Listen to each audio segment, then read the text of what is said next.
Ийм асуултууд байна. Баярлалаа. За, Дамбай Батлууд сайд хариулъя. Ажлын хэсэг.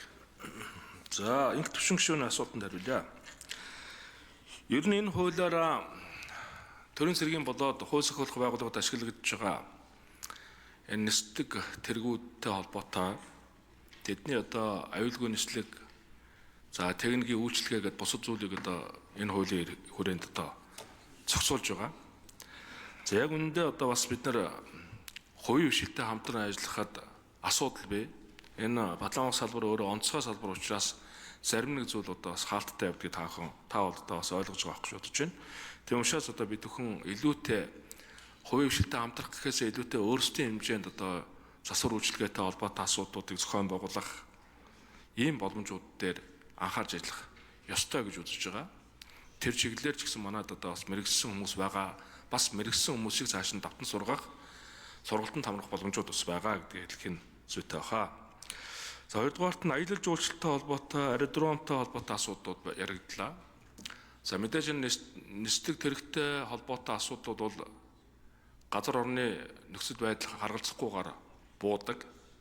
Харьцангуй одоо тийм ашиглах өргөн боломжтой зүйл.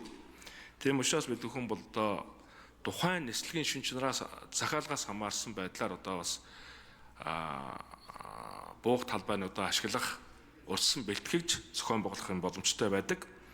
Манайд ашиглагдж байгаа аэродромтой холбоотой асуудлыг бас хувийн хвшилтэй хамтран ашиглах боломж бол бас хомс яг үүндээ одоо тусгай зориултын аэродромууд байгаа учраас бид бүхэн тэрийг одоо өөрсдийн дотоод зохион байгуулалтанд ашигладаг гэдгийг танд бас хэлхийг хүсэж байна.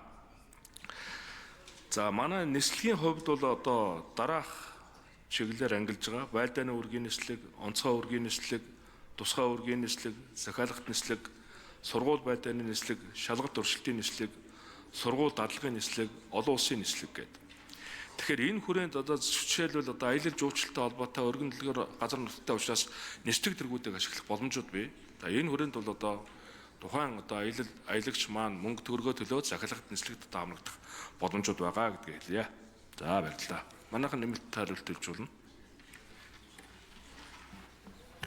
За, Баттын Баттбаатар гишүүн.